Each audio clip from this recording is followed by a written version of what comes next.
All right, good morning and happy race day. Let's talk about the Martinsville Cup Series race here.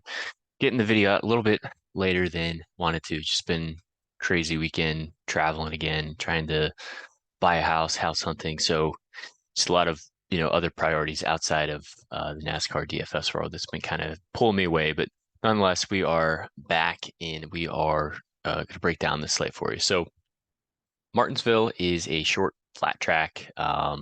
This race is 400 laps. In the past, it's been 500 laps, but still, with 400 laps, that's a ton of Dominator points up for grabs today. So if you don't nail the Dominators, you're basically screwed. So I know there's a lot of attractive place differential plays that we'll talk about, but don't get too sucked up in just building out a place differential heavy DFS line today. Like I think you're going to need some of these place differential plays, but maybe only one of them, maybe two of them. I don't really think you're going to need all of them. I would focus more on trying to nail who those lap leaders are and figure out who you're most confident in and then pair them with some of these place differential plays that we have to hopefully get kind of the right balance. So, but for me, I'm going to lean more on the dominators and less on the place differential because those 400, laps, fast laps are awarded every lap and a lap, laps led points are awarded too. So really, really high scoring DFS weekend. So yeah, Byron, Larson, Bell, Truex, and Hamlin.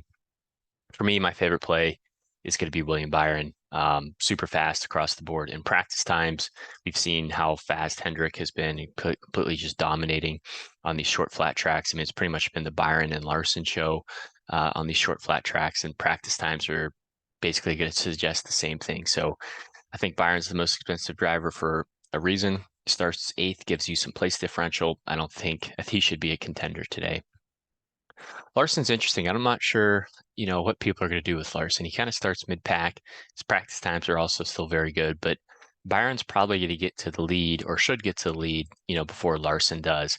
And there's also another, a couple of other cars that we'll talk about too that also were showing some good practice time. So Larson's hard to get to, especially if you aren't playing or if you are playing Byron, like getting Larson in your line too is going to be difficult, but it is possible to do. Still like Larson a lot. Just if I had to pick between the two, I'm going to go with Byron. Bell and Truex really aren't target plays for me. Bell starts a little bit deeper than I thought he would. His practice times weren't great either, which was a little alarming, but I think this car is going to get better over the course of the run. I think he should be able to move forward. It's just paying, $10,500 for a driver who starts 22nd, who may or may not be a lap leader today. That's just going to be a hard one to get to. Same with Truex. I think Truex starts fifth. He has great track position, just didn't really have the best practice times, I would say, maybe to argue with him. But the encouraging thing with Truex is all the cars in front of him aren't normally cars that you would expect to qualify, that far forward to the front of the field. So Truex probably has the easiest path to get forward through those cars, but it's still going to be very difficult to pass today. Hamlin said he really liked his car after qualifying. I don't know how many people will play him, probably a little bit more of a GPP line. He basically just said, the car is one tweak away from being dialed in. His qualifying times, like I said, he just missed out on the second round. Don't know how many people are going to get there. Makes for a pretty interesting GPP option today. Logano, just not getting to him. You can't play all these drivers, so I'm kind of trying to draw the line in the sand someplace. So normally Penske has a good short flat track program, but it's practice and qualifying times, which should suggest that we should be playing other plays. I think Kyle Busch is another good play that I don't know how many people are going to get to. I think people are going to get sucked up with playing these drivers who showed really good practice times that could probably project to be a dominator, which, I'm going to probably be doing too. But if you're building multiple lines or just trying to get different, like trying to land on these plays, even if it's just one pivot play, like trying to land on a Hamlin, like trying to land on a Busch, for example. Like these are just drivers I don't think a lot of people are going to, but I still think give you a ton of upside. Busch had great practice times, gives you some place differential, and he's relatively cheap. And he's easy to pair with, potential like a lap leader like Byron. Now Blaney's going to be one of our place differential plays, going to be extremely popular in cash games and tournament games. I think he's fine for either of them. Does start deep in the field, but he did have really good practice time. So He should make it forward throughout the race. Just know he's going to carry a ton of ownership. If you're looking for a pivot option off of Blaney, just drop down, a couple $100, get to Chase Elliott. It is his first race back from his injury, but he also wouldn't be stepping in the car if he didn't think he was ready to complete it. But this could be a tough race. I mean, there's a ton of shifting that goes on, constantly on the gas, on the brake. It's going to be a pretty, demanding race for him in the car. So it might be a little bit of a challenge, but Chase Elliott in a Hendrick Motorsports car for $9,300 starting 24th, that might even come under owned compared to Ryan Blaney. Really like that pivot option. Reddick's going to be my other favorite lap leader today.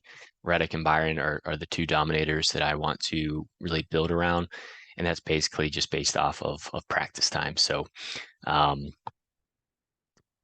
yeah, Reddick's $9,100, getting a lap leader in your line for $9,100, giving you a little bit of place differential. Really like the chances of Byron and Reddick coming through the field today. Chastain's going to be popular, maybe even more popular than Blaney, just because he's cheaper and he starts further back. He's easier to get in the lines.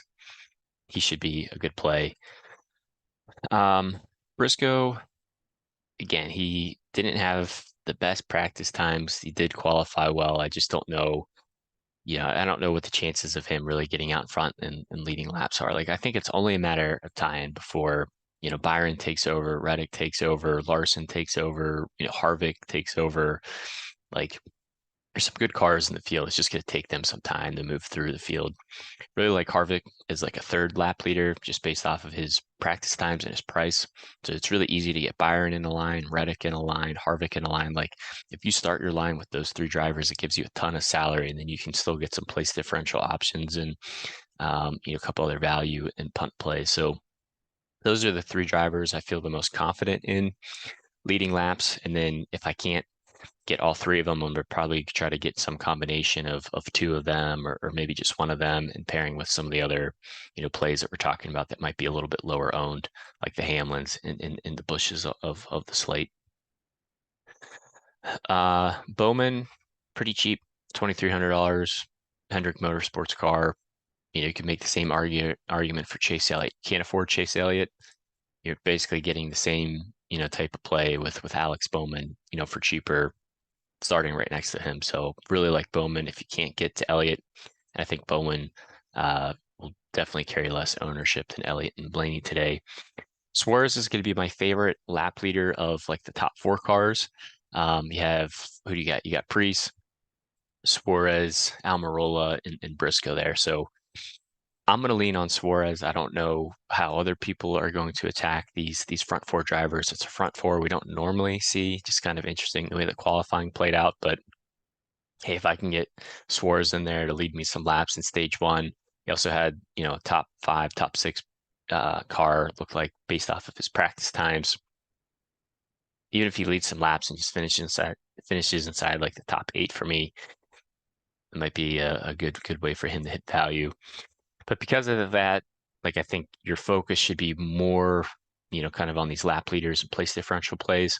So then it's just kind of hard to get to some of these other ranges, depending on how many of them you're grabbing. So I'm not really getting the Briscoe, Keselowski, Dillon today. I don't necessarily think they're bad plays. They're just drivers I'm not really landing on. Priest got the pole. How many laps do you think he can lead? He is good on the short flat track, so that's encouraging, and he has the best opportunity to be that early lap leader because he'll have the preferred lane. He gets to control the restart. So all signs would say Priest should be the early lap leader. I'm just gonna, if I am going to play a top four driver, I just feel a little bit more confident in Suarez, A, with the equipment, and B, with the practice times that we saw.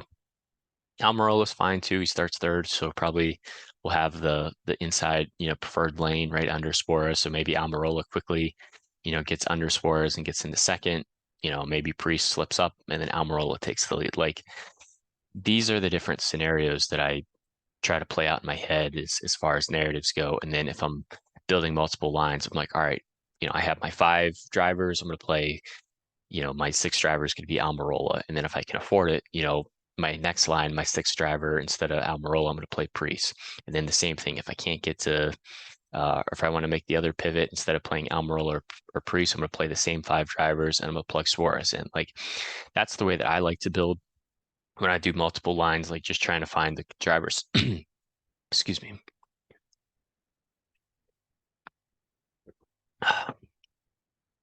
Just trying to find the drivers I feel really good about, and then just trying to find those small tweaks and adjustments that hopefully that way all of my lines do well. The bad part about that is, all your lines could do poor as well. Um, really like Bubba. He had some good practice times, $7,100 for a driver starting ninth. It should be running inside the top 10 all day long, has good equipment, pretty good for $7,100. 6K range. My favorite plays in the 6K range are probably AJ Allmendinger and Michael McDowell. Uh, based off of their price and where they start, but also their practice times. I just really like the value that they have, and you're going to need a little bit of place differential in there because you can't just start all 6 of your drivers starting inside the top 10. You're going to need some place differential here. So with that, I'm not really getting to Gibbs. I think Cindric's a fine play. Not really getting to Jones. Haley's fine too. I just prefer, McDowell and AJ in this range, and just not getting to Stenhouse. At the bottom of the slate, depending on how aggressive you get, you're probably going to need one of these drivers in your line, potentially two, just depending on how like top heavy you go. Zane Smith, pretty cool. See him getting the Rookware racing car, but it's a Rookware racing car for $5,800, starting 33rd. I think you can do a little bit better than that. I'd rather play Harrison Burton starting right one spot higher that just is in better equipment, has a little bit more, Cup Series experience. I think Zane Smith's, a better driver, but Burton's, not shouldn't kill your line. Gilliland starts a little too close to the front, like Gregson, pretty cheap, good equipment, showed some good practice times. Dylan's fine, but if you're going to play Dylan, you might as well just drop down and play Yaley, who's cheaper, starts, DFL. And then my favorite play, if you need a punt play today, I think, the punt option is going to be Corey LaJoy. Does start 27th, but it still gives you some place differential upside. The advantage of playing Corey LaJoy is I think his finishing potential is much higher than a lot of the other drivers in this range. Like I don't see Zane Smith really finishing inside the top 20. Harrison Burton, maybe he can get inside the top 20. Top 25, I would say, is more likely. Gilliland, I think it's doable. He just doesn't give you any place differential. I think Gregson can. Just I don't know. I mean, I'd rather just pay down for LaJoy there. So hopefully that's helpful. I know it's a pretty quick video, a little bit late. I'll post this up on Twitter as well. But thank you guys for all the support this weekend. Like the video, subscribe, comment, any questions. Really appreciate all the help, and best of luck on the slate today.